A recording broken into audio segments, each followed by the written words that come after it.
Olá, hoje teremos a nossa quinta aula do curso de Psicofarmacologia dos transtornos de humor. Meu nome é Alexandre Gigante e esse curso faz parte da minha disciplina do mestrado em Ciência da Saúde da UniOeste. Eu vou compartilhar com vocês os slides. Então, aqui. Bom, essa aula é sobre os antipsicóticos. São medicamentos muito utilizados no tratamento dos transtornos de humor. Vamos falar um pouco do histórico dos antipsicóticos, que é um histórico muito interessante.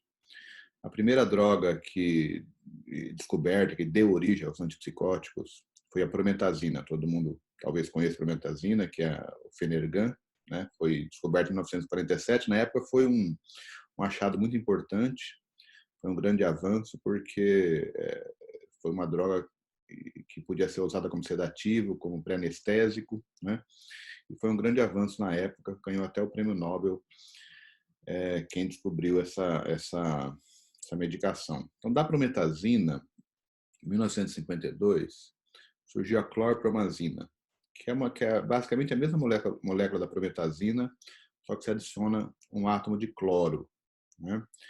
E a clorpromazina, que é o primeiro antipsicótico, descoberto em 1952, foi uma pesquisa iniciada por anestesistas. Eles queriam estavam tentando descobrir anestésicos cada vez melhores, identificaram a clorpromazina, só que perceberam que a clorpromazina, além de sedar, ela deixava a pessoa mais contida no seu comportamento, mais quieta, acalmava de forma geral.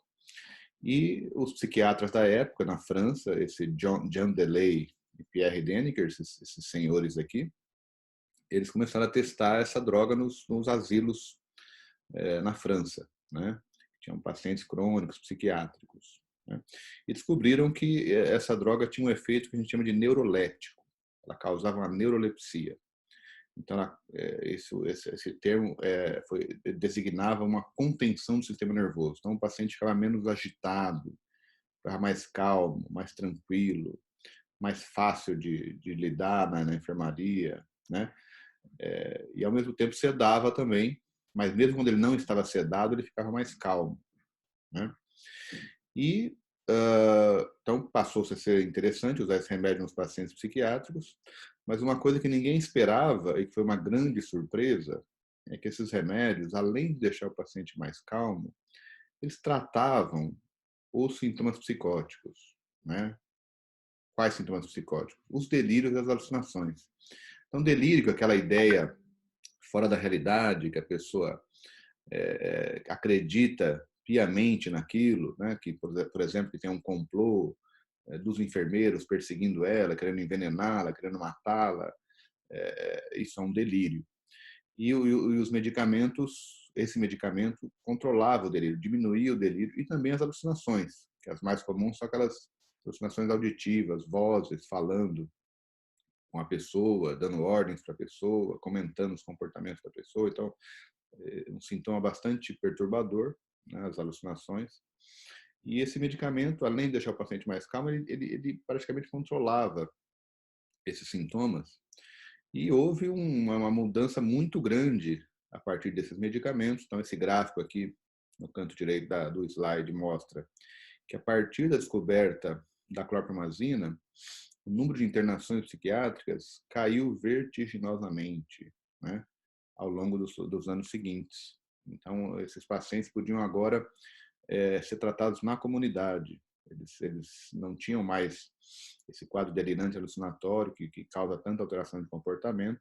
Eles podiam ser tratados em casa, Então, aqui embaixo, uma propaganda da época, do primeiro antipsicótico, que foi a clorpromazina. Nos Estados Unidos, o nome comercial era Torazina. Então, foi um grande achado para a psiquiatria esse medicamento, os antipsicóticos, sendo o primeiro deles a clorpromazina. Só que, depois de um tempo, passou-se a perceber que ele causava um efeito colateral desagradável, que hoje a gente chama de efeito extrapiramidal, ou seja, ele causa um parkinsonismo secundário ao medicamento. O paciente fica com oligocinesia, tremores de extremidades, rigidez muscular, oligocinesia, né? Hipomimia facial. Então, é um Parkinson secundário ao medicamento. Então, esse foi a grande dificuldade desse medicamento naquela época. E nos anos seguintes surgiram outros antipsicóticos da mesma linha, que foram o haloperidol, que a gente usa até hoje, né? A clopramazina é o ampliquitil, que também usamos até hoje. A flufenazina, a periciazina, a trifluoperazina, tioridazina. Esses outros já um pouco menos utilizados. Mas surgiu uma série de medicamentos dessa mesma classe. Então, os antipsicóticos atípicos, descobriu-se depois que eles são bloqueadores de receptor de dopamina. Então, eles diminuem a transmissão dopaminérgica. Não sei se vocês lembram, eu falei para vocês que a dopamina é produzida aqui no tronco cerebral, né, na substância negra ou na área tegmentar ventral, né?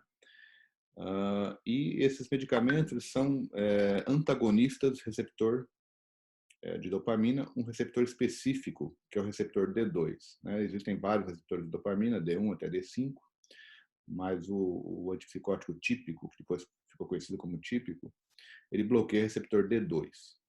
Então, foi-se estudar melhor as vias dopaminérgicas e descobriu-se que existem 4 vias dopaminérgicas, né, aqui nas cores diferentes. Então, a via dopaminérgica nigroestriatal, que sai da substância negra e vai até o estriato, essa preta em preto aqui. Então, ela é a grande causadora dos sintomas parkinsonianos, né? Você bloqueia o receptor de dopamina aqui no estriado, ele causa o Parkinson. A via dopaminérgica tuberoinfundibular, que é essa azul, né, que vai dessa região do tronco cerebral para a hipófise, ele causa aumento da prolactina, é um efeito lateral também, pode acontecer em alguns medicamentos antipsicóticos.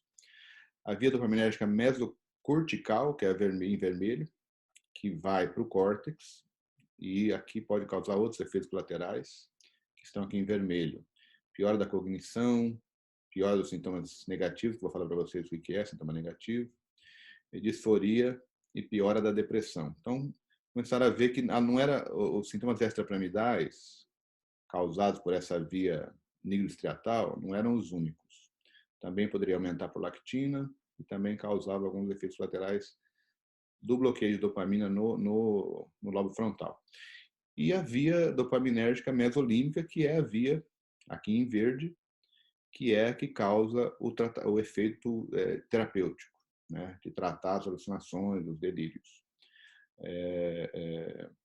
Então, é um medicamento que foi bastante eficaz, mas como ele atuava em outras vias dopaminérgicas, observou-se que alguns efeitos laterais ocorriam e que isso passou a ser uma dificuldade para o tratamento.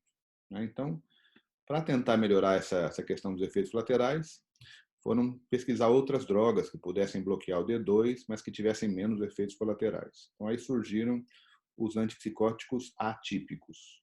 Né? Então, os primeiros ficaram sendo conhecidos como típicos e os atípicos, porque eles não bloqueiam só receptor de D2, né? Eles bloqueiam também receptor serotoninérgico, né?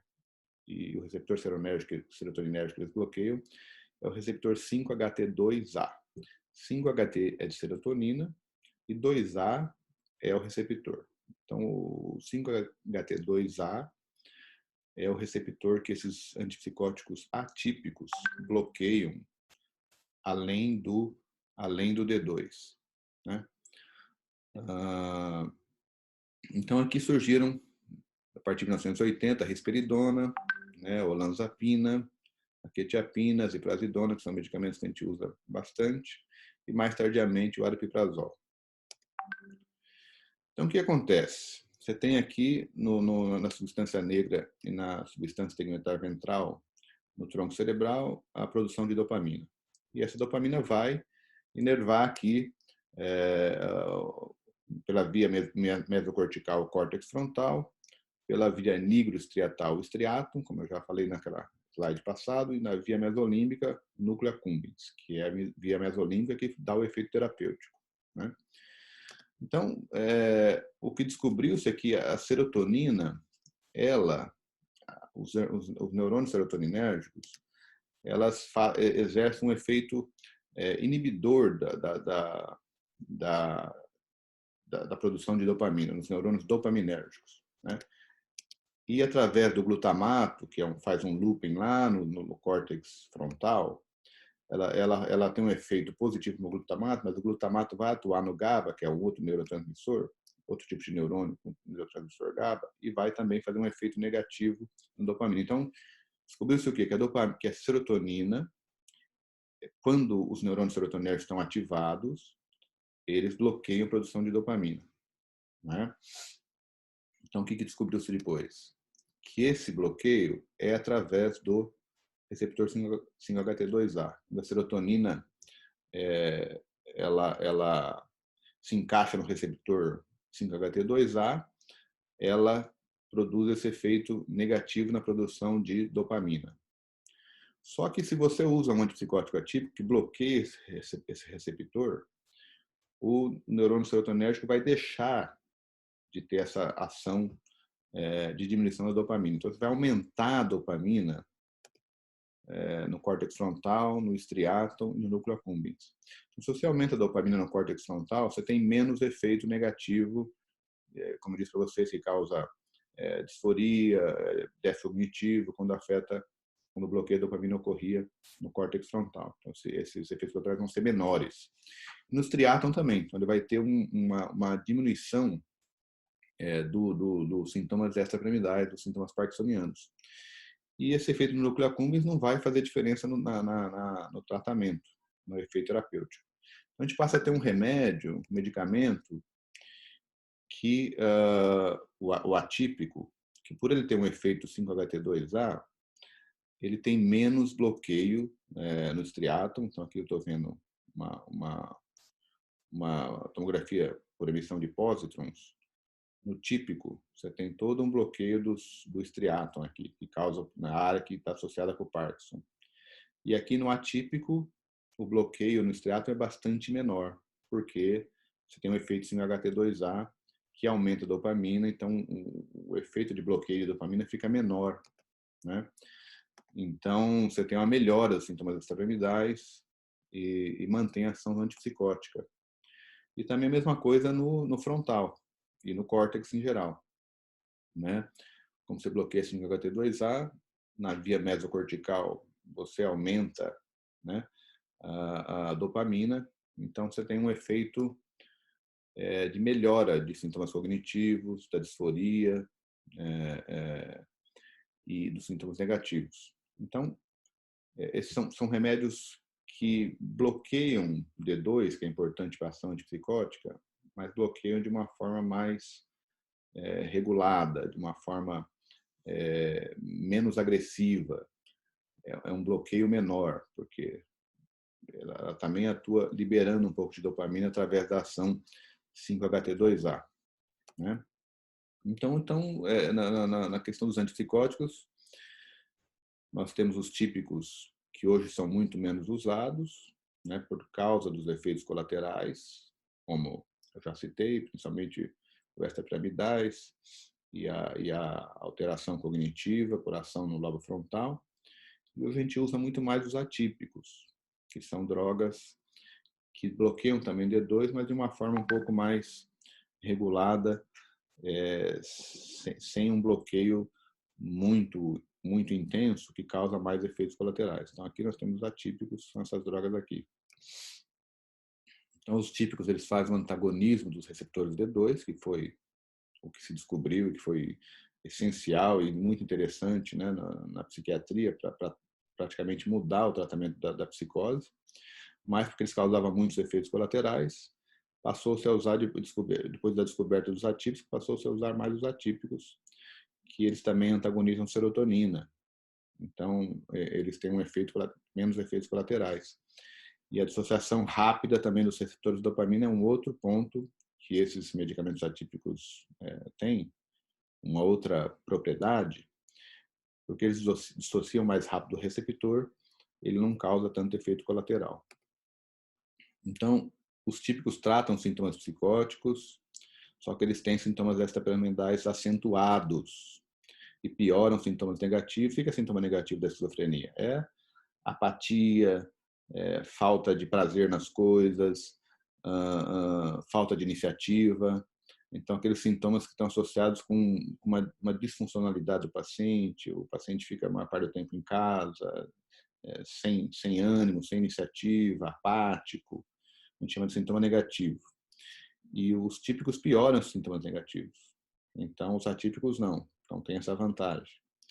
E os típicos podem causar cinesia tardia, muito mais do que os atípicos, que é a presença de movimentos involuntários, principalmente ao redor da boca e na língua.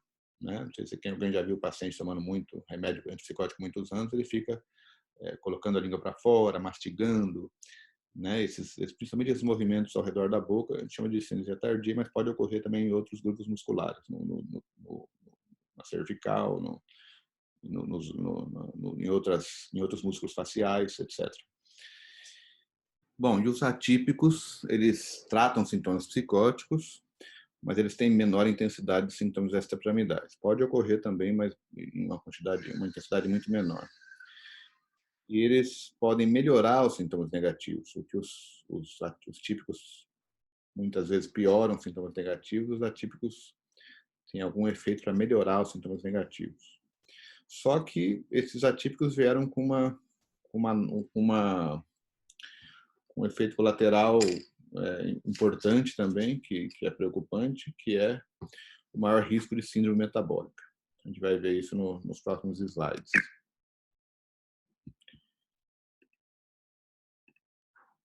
Então, vamos falar primeiro da risperidona, né? Um medicamento antipsicótico bastante utilizado e praticamente substituiu o Aldol. Ele tem uma eficácia boa como antipsicótico, não tem tanto efeito extrapiramidal e de prejuízo na cognição como tem o haloperidol. Então, a risperidona talvez seja o antipsicótico atípico mais utilizado. Então, ele tem aqui na apresentação de 1, 2 e 3 miligramas, tem também solução oral e tem a risperidona de depósito, que é uma medicação injetável que dura lá 2 semanas e você tem que dar duas aplicações por mês. Né? Faixa terapêutica de 2 a 8 miligramas por dia. E tem indicação na mania aguda, então nos quadros de transtorno bipolar, com ou sem psicose, o paciente tem uma boa resposta com risperidona. Não sei se vocês lembram, na aula de transtornos de humor, eu falei que os pacientes em mania normalmente tem um aumento do neurotransmissor dopamina. Então, quando você bloqueia a dopamina, você trata normalmente muito bem a mania. Também tem efeito na psicose da depressão e também tem algum efeito na manutenção do transtorno bipolar, ou seja, para evitar novos episódios de mania, principalmente de mania. Também tem outras indicações várias, né? Psicose em geral, psicoses primárias, transtorno do espectro autista para controlar a agressividade, para controlar a agitação psicomotora, a síndrome de Tourette, que é aquela síndrome do paciente que tem vários tiques motores ou vocais, tem um bom controle também com a risperidona, ou tiques isolados também, paciente com toque refratário, transtorno de conduta, paciente em confusão mental devido a quadros orgânicos, que é o delírio, e na demência para controlar a agitação psicomotora, sintomas psicóticos. Então, o mecanismo de ação da risperidona aqui, ele bloqueia o receptor D2, então ele tem o efeito de controlar a psicose lá, mas também dá efeitos colaterais, mas dá menos porque ele bloqueia também 5-HT2A. Então, os sintomas extrapiramidais são menos frequentes. Mas ele também tem antagonismos de alfa-2 e alfa-1. Então, aqui ele tem algumas características que eu vou falar para vocês nos próximos slides. Ele é rapidamente absorvido, bastante metabolizado pelo fígado, né? Tem um metabólito ativo, que é a 9-hidroxirrisperidona, é excretado por via renal, né? A meia-vida é uma meia-vida que você pode dar uma dose uma vez ao dia, uma vez cada 24 horas, né? Os sintomas piramidais ocorrem normalmente em doses maiores, né? E tem aqui um sintoma piramidal que é importante vocês conhecerem, que é o que a gente chama de acatisia, né? O que é acatisia? Acatisia é quando o paciente começa a usar o antipsicótico, ou aumenta a dose de antipsicótico, e tem uma inquietação motora importante, não consegue ficar parado, né? Confunde muitas vezes com a própria agitação psicomotora do quadro psicótico. Mas a acatesia é típico, o paciente queixa para a gente: doutor, eu não aguento mais andar, eu quero sentar e não consigo, eu fico andando em volta da mesa, fico andando em volta da casa, é insuportável, é uma necessidade de sair andando, né? Isso tem o nome de acatesia, um efeito lateral também extrapiramidal. O parkinsonismo, né? Então, eu falei para vocês que os atípicos causam menos sintomas extrapiramidais, mas aqui eu estou falando que causam sintomas extrapiramidais também. Causam, mas em doses maiores. Nas doses mais baixas e que também são terapêuticas, tipo 4, 5 miligramas, os sintomas extrapiramidais são bastante menores do que os típicos. E pelo efeito em alfa-1, alfa-2, causa hipotensão postural, pode causar tontura, né? A sedação é leve, não é grande sedação, e aumenta a prolactina pelo efeito na via tubuloinfundibular que mostrei lá atrás para vocês, né? Esse é o remédio que mais causa aumento da prolactina. Então, para quem é da endócrino, né, se estiver tomando, ou da ginecologia, obstetrícia, quem estiver tomando risperidona tem que estar bastante atento ao aumento da prolactina, que é bastante comum, né? E causa ganho de peso, mas menos acentuado. Então, aqui os efeitos metabólicos, né? Esses atípicos, eles têm o problema de causar efeito metabólico. Então, tem mais risco, aumenta o risco de diabetes, aumenta o risco de dislipidemia. Então, às vezes, independente do peso. Então, todos esses pacientes que estão tomando antipsicóticos atípicos têm que ser acompanhados em relação a esses parâmetros. Glicemia, triglicérides, colesterol, aumento da circunferência abdominal, aumento do peso, né? Para a gente ficar atento à presença de uma evolução para uma síndrome metabólica. Constipação pode causar disfunção sexual, edema periférico, uma droga que causa bastante edema periférico. Então, é um medicamento bastante fácil de usar, a risperidona, bastante eficaz no que ele se propõe para controlar a agitação, para controlar sintomas psicóticos, delírios, alucinações, agressividade, para controlar a mania. É um excelente medicamento. Só o uso crônico pode causar síndrome metabólica e esses outros efeitos colaterais que eu falei. A olanzapina, interessante também, medicamento muito eficaz, né? Ele tem aqui a dose de 2,5, 5 e 10 miligramas, a dose faixa terapêutica de 5 a 20 miligramas. E também é utilizado para tratar mania aguda com e sem psicose. Ele aqui já tem um efeito na depressão bipolar, que a risperidona não tem. Episódios mistos pode ser interessante, manutenção do TAB e outras indicações, borderline, psicoses, transtornos ansiosos de difícil controle, anorexia nervosa e Tourette. Então, olha aqui, a olanzapina já é uma droga um pouquinho mais suja, um pouquinho mais complicada. Além dela ter o 5-HT2A e o D2, que está presente em todos os antipsicóticos atípicos, ela tem também aqui e tem o alfa-1 igual a risperidona, mas ela tem um efeito histaminérgico aqui. Então, você pode esperar que ela vai ajudar a ganhar mais peso e dar mais sonolência, né? E o efeito anticolinérgico, que o receptor muscarínico M1. Ela vai dar aqueles sintomas anticolinérgicos, como boca seca, retenção urinária, pode piorar glaucoma, etc., né? E ela tem efeitos em outros receptores serotoninérgicos, né, que a risperidona não tem. Por que ela tem efeito no serotoninérgico? Ela tem um pouco mais efeito na área afetiva. Ela pode ajudar a tratar a depressão e tem menos risco de piorar o quadro afetivo. Então, também são drogas assim, é uma droga bem absorvida, que você pode dar uma vez ao dia, né? Metabolizada pelo fígado, meia vida longa, de 33 horas, né?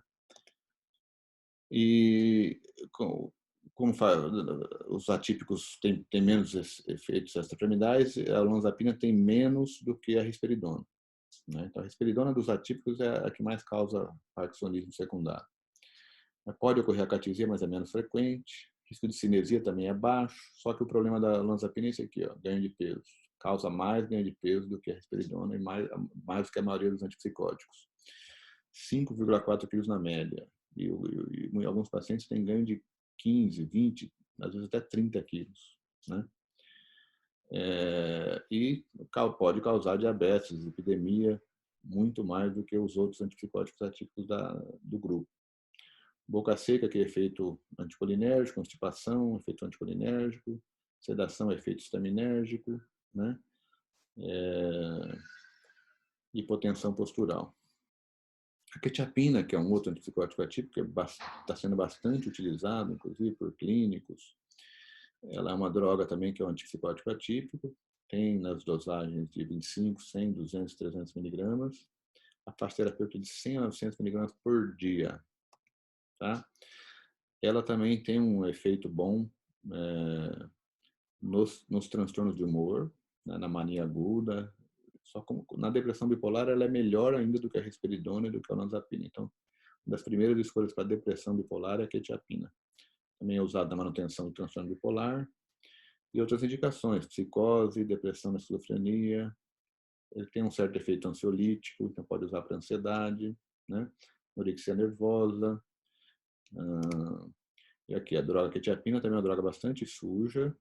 Então tem o 5-HT2A, tem o D2 e tem, olha aqui, estaminérgico, então ganho de peso está presente, sonolência. E entre os antipsicóticos atípicos é o que mais causa sedação. Tá? Alfa-1Fa2 então pode causar hipotensão postural, né, tonturas, efeito colinérgico, anticolinérgico, então boca seca, etc. Tá? E outros receptores serotoninérgicos. Então, tem algum efeito nos sintomas de humor, além dos sintomas psicóticos. Né? Então, ela é bem absorvida também, pode ser utilizada uma vez ao dia. Né? Só que a minha vida é um pouco menor do que os outros, mas por algumas outras características você pode usar uma vez ao dia, que não vamos entrar em detalhe. Você pode iniciar de 50 a 100 miligramas por dia e aumentar 50 a 100 miligramas por vez, até chegar em 400 a 800 miligramas por dia. O problema dela é mais a sedação, que é importante, então os pacientes não aguentam, muitas vezes, doses mais altas, tem que começar com doses menores e aumentando, como falei, titulando a dose, senão o paciente não tolera.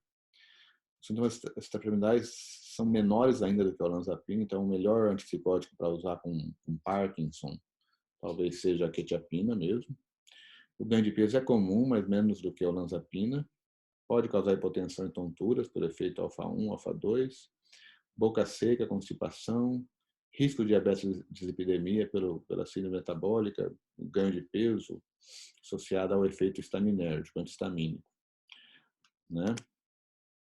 E o aripiprazol, que é um outro antipsicótico atípico, que faz parte do grupo, mas ele é um pouco diferente dos demais. Né?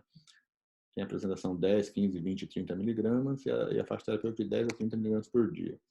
Tem efeito na mania, tem efeito na depressão bipolar em doses baixas, manutenção do bipolar, está sendo muito utilizado no autismo para controlar a agressividade, a irritação, aqueles episódios de birra, né, do paciente com autismo. Tourette. Então, aqui, a diferença que ele tem com os outros medicamentos é que ele não é um antagonista de D2, ele é um agonista parcial de D2. Né? Então, se a quantidade de dopamina está alta na sinapse, como ele é um agonista parcial, ele acaba tendo um efeito de bloqueio de D2, diminuição de via dopaminérgica, mas ele não tem um bloqueio importante do receptor. Né? Ele também tem um 5-HT2A e tem um agonismo parcial do 5-HT1A.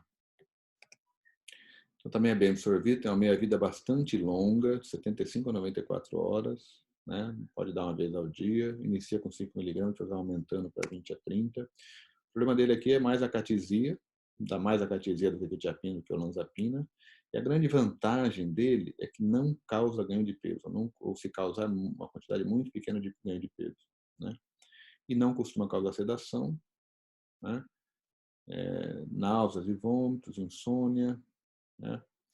E todos os antipsicóticos têm aqui um risco, está na bula de todos os antipsicóticos. O paciente tem maior risco de morte ou evento vascular se tiver demência ou psicose. Então, demência junto com psicose.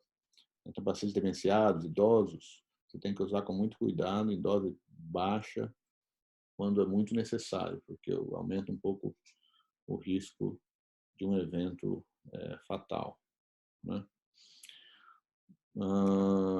E a ziprasidona, que é dada na dose 40, tem a apresentação de 40 a 80 miligramas, você pode dar de 80 a 160 miligramas por dia, também atua nos transtornos de humor e nas psicoses.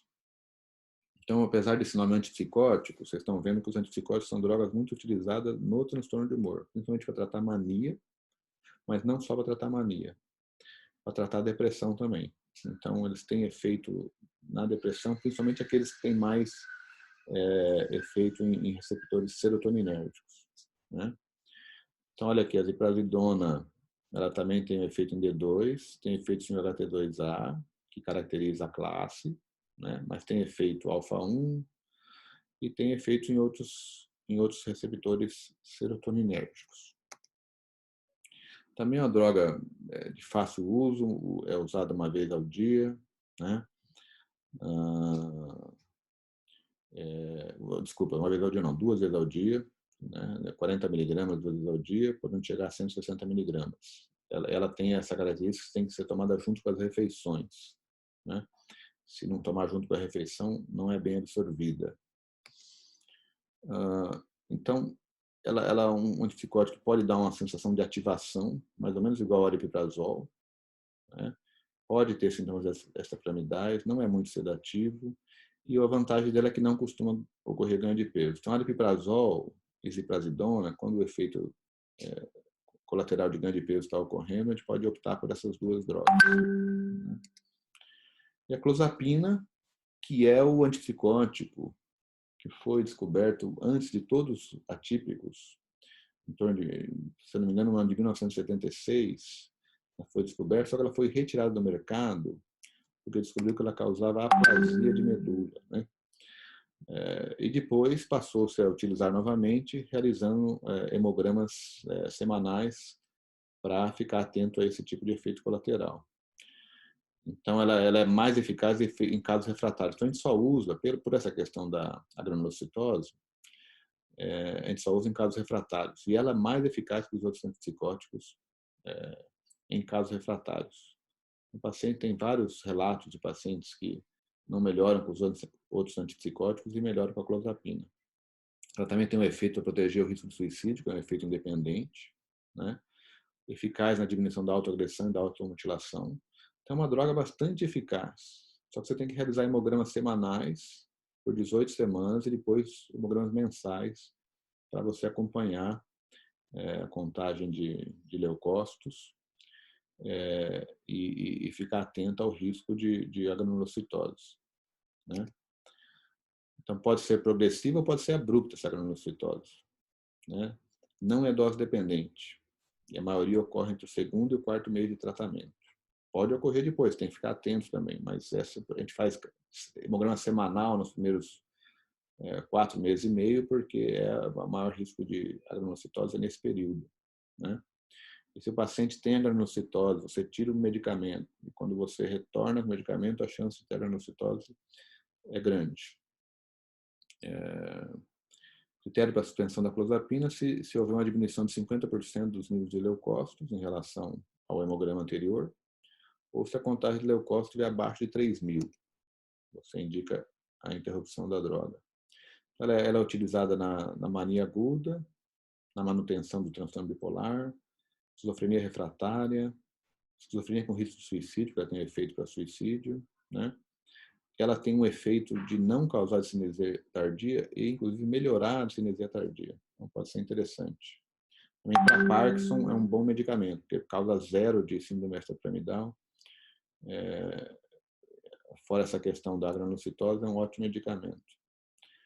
Então, ela é uma droga que afeta diversos receptores, D2 e 5-HT2A, os serotoninérgicos, quase todos, e também muscarínico, histaminérgico e alfa-1, alfa-2, né?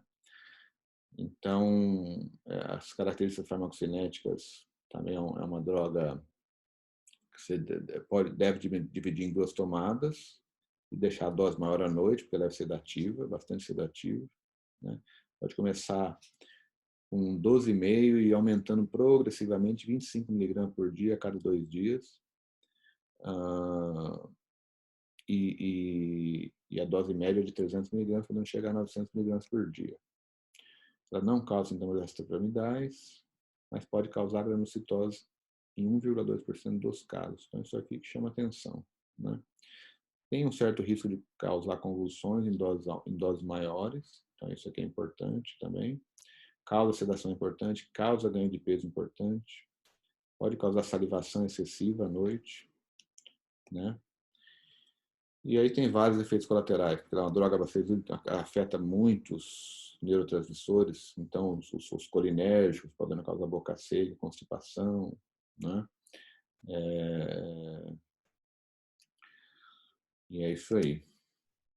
Então aqui uma tabelinha mostrando, né, os antipsicóticos atípicos, quais os receptores que eles atuam. Então todos atuam no D2, com exceção do aripiprazol, que não é um antagonista de D2, ele é um agonista parcial, mas também atua em D2. E todos atuam no 5-HT2A. E aí os outros, os serotoninérgicos, são esses aqui, 5-HTT, existe uma variação, por isso alguns são mais eficazes para quadro de humor, outros são menos eficazes. E aqui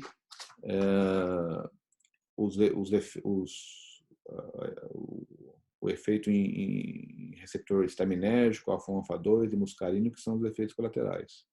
Então, alguns têm mais efeitos colaterais do que outros, e o perfil de efeitos colaterais também é variável.